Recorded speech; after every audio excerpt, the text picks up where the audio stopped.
कथेचं नाव आहे अबोला a journey of लक, भाग 13। रात्रीचे 10 वाजून गेले होते तरी अक्षय घरी आला नव्हता। वसुंधराताईंना त्याची काळजी वाटत होती, तर विश्वनाथराव डोक्याला हात लावून बसले होते। त्यात अमूल्य आणि नीरव सुद्धा घरी आले नव्हते। ते आले असते तर त्यांच्या कानावर घालून त्यांनी हातपाय तरी हलवले असते, पण इथे त्यांचाही काही पत्ता नव्हता। अहो, अक्षय कुठे गेला असेल? तुम्ही त्याला एकदा कॉल करून पहा ना, वसुंधरा म्हणाल्या। वसुंधरा, अगं कमी कॉल केलेत का मी त्याला? एक तरी कॉल रिसीव्ह केलाय का त्याने? आणि असं डोक्यात राग घालून त्याला काय सिद्ध करायचं आहे? विश्वनाथ जरा चिडूनच म्हणाले होते। अहो, पण एवढं झालंय काय तर हा मुलगा डोक्यात राग घालून सरळ काही न खाता पिता निघून गेलाय, वसुंधरा म्हणाल्या। ते खाण्याचं बाजूला ठेव, फोटो फ्रेम तोडून रक्त जमिनीवर पडलं होतं त्याचं, आणि हे सर्व तुझ्या भावामुळे झालंय।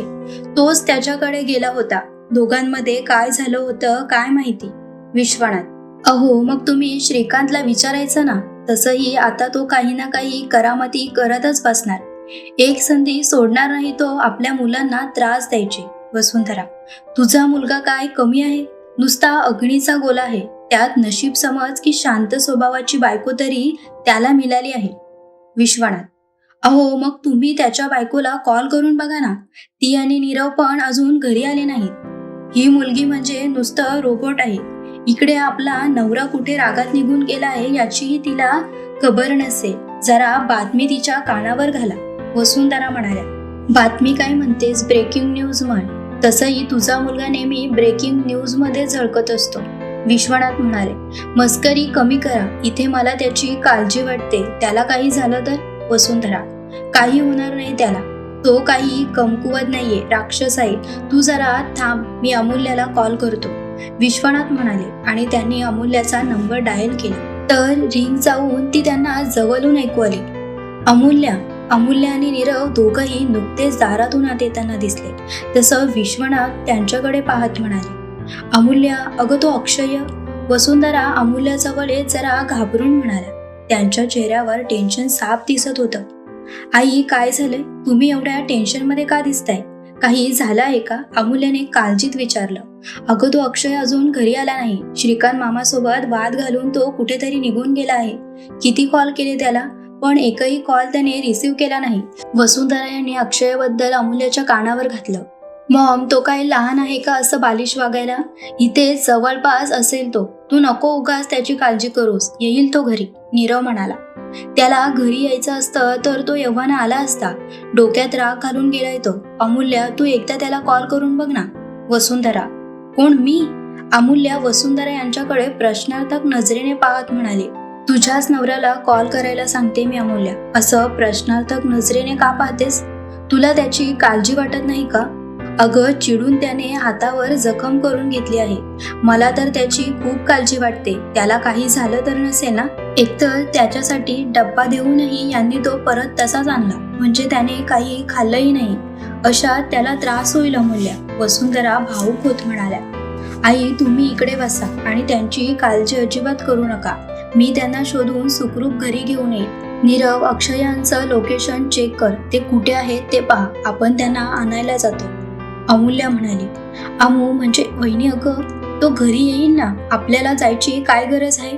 आणि हे त्याचं नेहमीच आहे। तसंही राग शांत झाल्यानंतर तो घरी येतो अगं। नीरव, बाबा, अक्षय केव्हापासून बाहेर गेले आहेत? तुम्हाला काही कल्पना?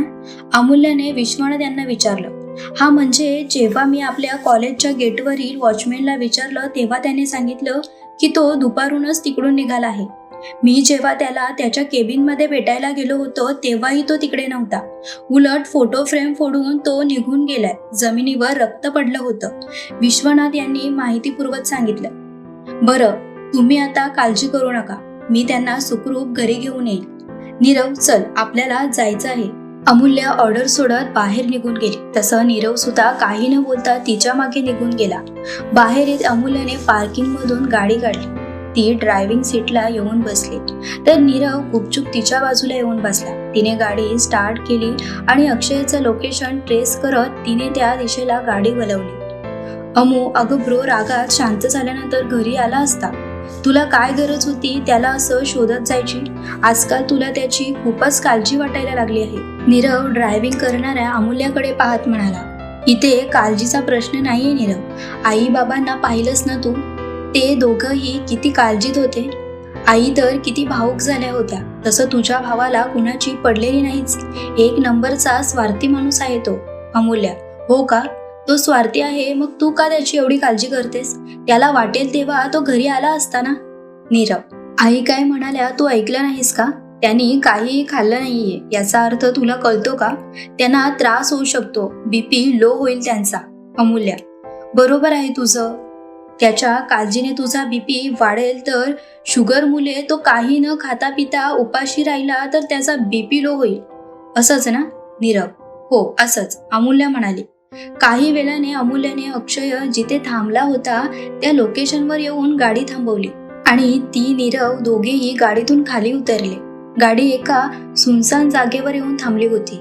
तिथे ना माणसांची वर्दळ होती ना वाहतुके प्रवास करत होती. तेथील वातावरण अगदी शांत होतं. आकाशात लुकलुकणारे तारे आणि चंद्राचा प्रकाश सर्वत्र पसरला होता. वातावरणात गारवा होता जो शरीराला स्पर्शून जात होता आणि तो तर आपल्या गाडीवर बसून शून्यात त्या चंद्राकडे पाहत बसला होता. अमूल्य आणि नीरव लांबूनच त्याच्याकडे पाहत होते. नीरव, जा तुझ्या भावाला घेऊन ये, आपल्याकडे जास्त वेळ नाहीये, अमूल्या म्हणाली. कोण, मी? नीरव डोळे मोठे करून म्हणाला. मग काय मी जाऊ? अमूल्या, मग काय मी जाऊ? अमूल्या, हा मग तूच जायला हवं. तो माझा भाऊ असला तरीही तुझा नवरा आहे. नीरव, नवरा आहे म्हणून इथवर तरी आलीये, आता पुढची स्टेप तू करायची. जा आणि त्याला घेऊन ये. अमूल्या, मी नाही जाणार बाबा. आधीच त्याच्या डोक्यात राग आहे, त्याने मला काही केलं तर केवढ्याला पडेल ते? नीरव नाटकीपणे म्हणाला. जास्त नाटकं करू नकोस, जा आणि त्यांना घेऊन ये. अमूल्या जरा आवाज वाढवत म्हणाली. अमू, हे खूप चुकीचं आहे. तू मला असं एकटं वाघासमोर पाठवते आहेस. पण असो, मी पण काही कमी नाहीये, आलोच त्याला घेऊन. नीरव कॉलर उडवत म्हणाला आणि अक्षयकडे निघून गेला. अमूल्या लांबूनच त्याच्याकडे पाहू लागली. नीरव अक्षयच्या गाडीपाशी निघून आला. त्याने एक खोलवर श्वास घेतला आणि त्याने अक्षयला आवाज दिला. ब्रो, नीरवने आवाज दिला, पण अक्षयच्या कानावर जणू त्याचे शब्द पडलेच नाही. तो तर अजूनही त्या चंद्राकडे पाहत होता. ब्रो, तुझं लक्ष कुठे आहे? आणि ही काय स्वतःची अवस्था करून घेतली आहेस? नीरव अक्षयचं निरीक्षण करत म्हणाला. त्याचे केस विस्कटले होते. चेहरा निर्विकार असला तरी तो पार सुकून गेला होता. सोबत त्याच्या ज्या हाताला जखम झाली होती तो हातही अजून रक्ताने भिजला होता. फक्त फरक एवढाच होता की रक्त सुकून गेलं होतं. तू इथे काय करतोस? अक्षयने शांतपणे विचारलं. तुला घ्यायला आलोय मी, नीरवने सांगितलं. मला वाटेल तेव्हा मी घरी येईल. अक्षय, मॉम डॅड तुझी काळजी करत बसलेत ब्र, प्लीज तू आता घरी चल. आणि हे हाताला किती लागले मला तर कळत नाही. तू असं मूर्खासारखं का वागतोस? हे असं चिडून घराबाहेर राहायला तू काय आता लहान नाहीयेस ब्र? नीरव जरा चिडून म्हणाला. मी तुला इथे आमंत्रण दिलं नाही की मला इथे घ्यायला ये आणि उगाच मला लेक्चर झाडत बसू नकोस. हे बघ, तुझं झालं असेल तर तू येऊ शकतोस. मला जेव्हा वाटेल तेव्हा मी घरी येईल. अक्षय, वहिनी तुझी वाट पाहते ब्रो, तुझ्यासाठी ती इथवर आलीये आणि तू असं करणार? नीरव, कोण वहिनी? मी कोणा वहिनीला ओळखत नाही. अक्षय, तुझी बायको इथे आली आहे ब्रो. अमूल्या तुला घ्यायला आली आहे आणि मी फक्त तिच्यासोबत आलोय. घरी मॉमही तुझ्या काळजीने कासावीस झाली आहे. प्लीज, जे झालं असेल ते जरा बाजूला ठेव आणि घरी चल. तिकडे गाडीजवळ अमूल्या वहिनी तुझी वाट पाहते. नीरव म्हणाला. तसं अक्षय लगेचच गाडीवरून खाली उतरला आणि त्याने मागे डोकावून पाहिलं. मागून अमूल्य त्याच्याकडेच पाहत होती, पण जसं अक्षयने तिच्याकडे पाहिलं तसं तिने आपली नजर दुसरीकडे वळवून घेतली. ती का आली इकडे? अक्षयने नीरवकडे पाहत विचारलं. तुला घ्यायला आली आहे ती. नीरव, मग ती इथे का आली नाही? अक्षय, कुठे इथे तुझ्याजवळ? ब्रो, नशीब समज की ती इकडे तुला घ्यायला तरी आली आहे. तिने जर विचार केला असता तर आयुष्यात ती तुझा चेहराही पाहणार नाही. नीरव, एवढं काय वाईट केलं आहे मी नीरव? अक्षय, तू जे काही केलं आहेस ते तुला चांगलं माहिती आहे. आता ते सर्व सोड आणि घरी चल. मॉम डॅड तुझी वाट पाहतात आणि तू अमूल्य वहिनी सोबत जा. मी तुझी गाडी घेऊन येईल. नीरव, मी तिच्या सोबत जाणार नाही. तुम्ही जा, मी येईल नंतर. अक्षय, तुला घेतल्याशिवाय मी कुठेही जाणार नाही. आणि तुला शेवटचं सांगतो, तू अमूल्यासोबत घरी जातो आहेस. मी तुझी गाडी घेऊन येईन. आता नाटकं करू नकोस. ती तुझी वाट पाहते. लवकर जा. नीरव जरा आवाज वाढून म्हणाला. पण अक्षय, पण बिन काही नाही. ती तुझ्यासारखी नाहीये. तू जा. मी सांगेल तिला. नीरव, पण मी तुझ्यासोबत येतो ना. तू आणि माझी गाडी असता मी तिच्यासोबत का जाऊ? अक्षय, कारण तू तिला घरी घेऊन जाणार आणि मी तुला हॉटेलवर घेऊन जाणार. माझं तिकडे काम आहे. तू तिकडे येतो का? नीरव नजर रोखून म्हणाला. नाही, मी जातो. पण तू तिच्याशी बोलून घे.